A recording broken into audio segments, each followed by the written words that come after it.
The following video is going to present information in such a way that it's easy for a person to come to a realization I'm trying to make them come to. I'm trying to influence you and affect you. Or, this is how I came to the conclusion I came to, and I'm presenting it to you saying, this is what I learned and this is how I came to it. Or, I'm presenting you the information because I want you to understand that what I'm saying is true or accurate or the most likely answer.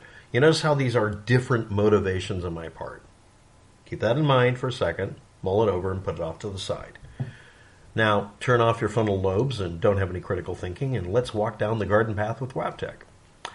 Snapchat is an app, website, etc. I'm saying etc. because it's a bunch of things depending on how deep you want to dig into it. It's a cloud storage. It's a photo and video area. It's a place where memories self-destruct. Snapchat videos and pictures save as files to the server. They're not automatically saved to the source device, whether it's a cell phone or other. Yes, I said other. I'm not going into details. That if that annoys the hell out of you, you'll pause the video, cat-like type, and then go away. I'm trolling you. Or am I controlling you? After they're viewed, because it's Snapchat,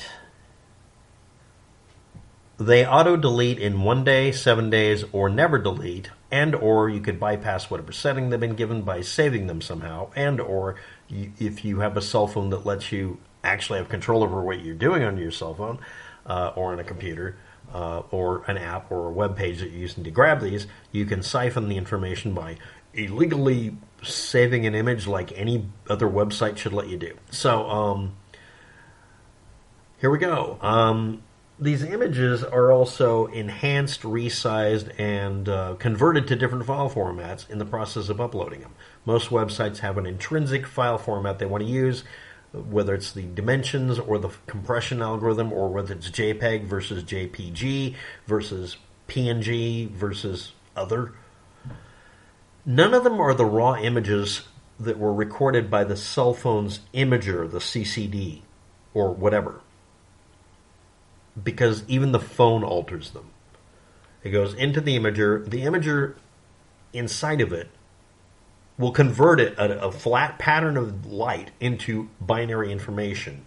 And then it'll either compensate mathematically for things that are known to be wrong with that imager so that they can just avoid putting in a filter and a good lens. They just do whatever, or not, depending on the cell phone. And you will or will not get an identical image that another person would if they did exactly the same photo. So, by definition, the physical camera, the software, the hardware, the silicon will alter whatever's coming to the camera in some way. Does it add high dynamic range compression, which I used to love looking at pictures of because they were really cool looking because you could see a lot of data? Does it resize it by 1 or 2 stinking pixels to cut off the part where it would be the part of the imager that would be the processor? So there's this big notch at the bottom. Maybe that's where Apple got that stupid idea. Does it cull the edges where there's distortion and barrel warping and vignetting because images going through a round lens are round and they're put on a square projectum, as a square projection. So it's cutting off parts by doing that. Every stage of the process of it getting into your cell phone alters it. Then uploading it to Snapchat, where they will apply filters, compression, algorithms, etc., including maybe analyzing the hell out of it to train an AI at the time, which we might not have known back then. Okay. After it's viewed, it gets deleted. So it's a website that self-destructs images, which is a bad place to put anything important, or never. And it always alters the images because every website does. There are very few, if any, websites that don't, and I'll give an example in a minute.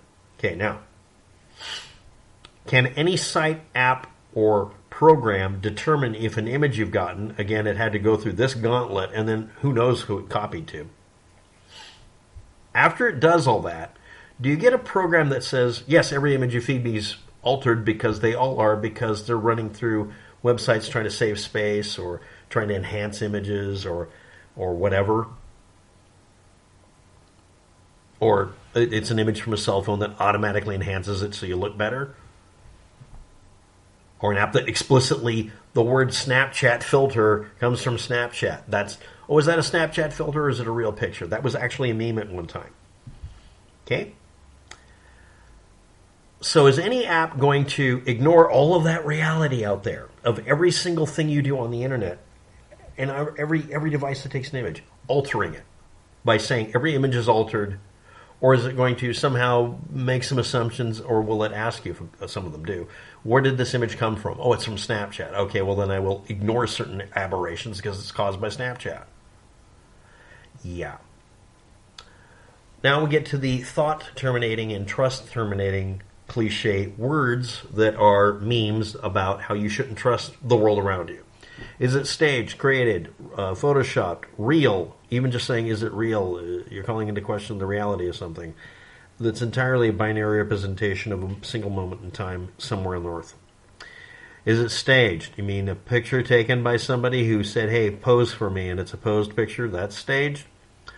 As far as I know, there aren't any apps or anything else that 100% reliably will tell you even what's different about an image than would be considered organic or authentic. And I've researched a bunch of them the entire time I've been doing this kind of stuff on the internet. And most people who are being honest will say the same thing. And again, everything you do involving an image, unless you shoot raw format, alters it. And let's talk about that. Does your phone autofocus? Does your camera autofocus? Do you even know how to not autofocus? Okay, next. We're done there.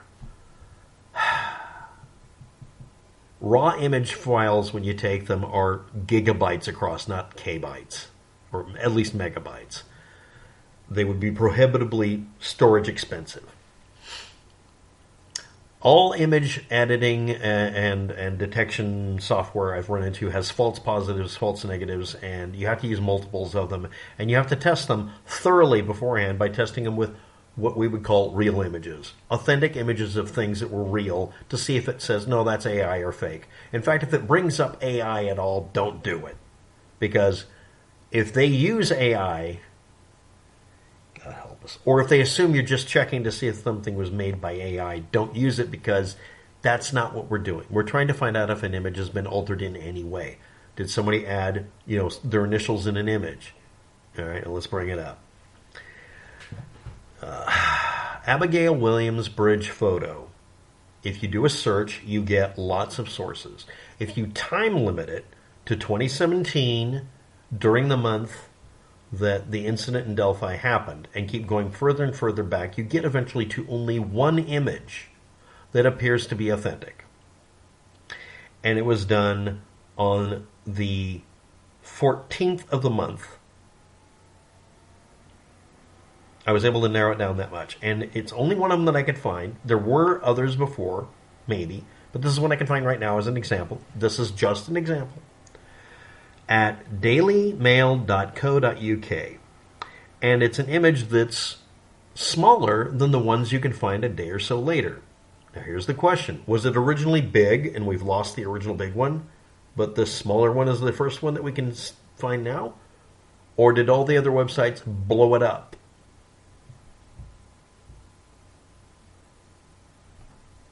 Does increasing the size of an image alter it? The answer is yes. Does shrinking it alter it? Yes. I've done a video about this before, but let's go on.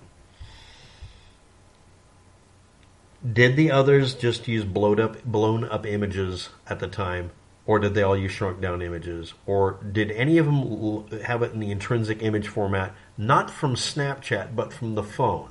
Or was Snapchat squeezing it down smaller or making it bigger or just changing it just a couple of pixels and they resized it to make it correct, quote unquote, for a image taken by an iPhone 5s or whatever the heck it was. All right? I'm not just asking questions. I don't know the answers. Now, when we look on archive.org, we can find 2017-0215, the 15th of the second month of 2017. We can find an image at heavyeditorial.files.wordpress.com, and it has the right month, and it says Liberty, German, Abby Williams, Snapchat.jpg, and then it does this. But this is the oldest archive I can find. That must be the original. And what does it say immediately afterwards? Question mark, meaning it's about to put a variable in for heavy.com's file set. Quality equals 65.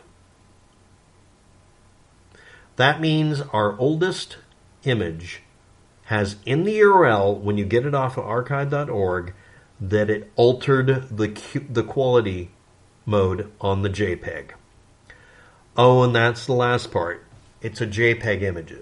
JPEG images, by being made JPEG, introduce so many aberrations that look like Photoshop alterations that most software that would detect any photoshopping or staging or whatever trust-terminating cliche you want to use here, I'm going to keep calling it that. Thought-terminating cliche is another version of it. That they ignore the fact that JPEGs always look shopped because JPEG compression fucks images up hard. It's normally not visible, but if you go poking around, you find blockiness and aberrations and goofy stuff and things that look really artificial because most video is recorded in motion JPEG format and most pictures are recorded in some variation of JPEG compression. And this website, heavy.com, which is where the editorial was, deadass applied a quality conversion to 65. And it's bigger, which means it probably changed its dimensions. Now I'm going to repeat myself partially. The phone does alterations. Snapchat does alterations. The website that we're getting it from altered it. And I have proof of this. And if we use an unaltered binary copy download through archive.org, we get that unaltered binary copy of a clearly altered image because it said quality equals 65. And if it was shot raw, which would be great, it would still have some filtering and alteration done to it that someone could find if they poke around enough. Now I'm going to point out somebody on YouTube. I'm not going to name them because I forgot the name. They're not relevant. But they say they're running CIA-grade, military-grade image analysis software. And then when you dig up what it is, it's a piece of software from a website they had that would do things like apply image filters to stuff, to do cool, fry toy visual things, because it's an easy algorithm to apply. It's not to enhance it and find defects or proof of tampering. The software is just there to put up something entertaining. I've already done a video about them. I don't even remember what the person's... It doesn't matter. But it's not photo forensics. 90% of the photo forensic websites that I was talking about and sources and programs that I've actually used in the past only do a very narrow form of detection. But they come with a big fat disclaimer that's like 8 pages long that says, specifically, if it was on Snapchat, which is notorious for every image being altered, default. Well, yeah, but no, I don't want to hear it. It's literally a meme about Snapchat. It says none of this shit's going to work. And it says, truly, if you're dealing with a JPEG, it'll always look like this. So you can set the settings to acknowledge it's a JPEG and it's going to look janky, or turn the sensitivity all the way up and make a bunch of videos on YouTube where you're finding Bigfoot by pointing the camera at the sky. I'm not kidding. There's a channel that did that. So let's review. Unless the image was saved without altering it, which means it would be probably fairly large, on the phone, which the claim is it wasn't. We don't have the original file and never will. Next. The only websites I can find that stored images early were fast news sites that always do image compression, on top of the fact that it's a JPEG. And the next thing is, the original image appears to have always been a JPEG, which means there's no point in analyzing it. JPEGs are garbage for this.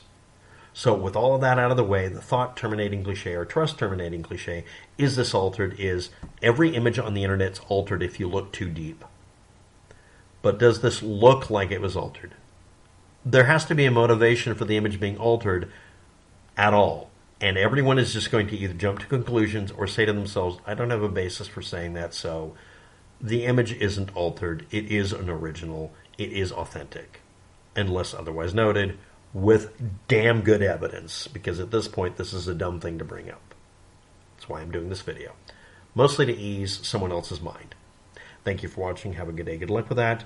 And in my opinion, yes, the image looks unaltered, but which version of it are you talking about?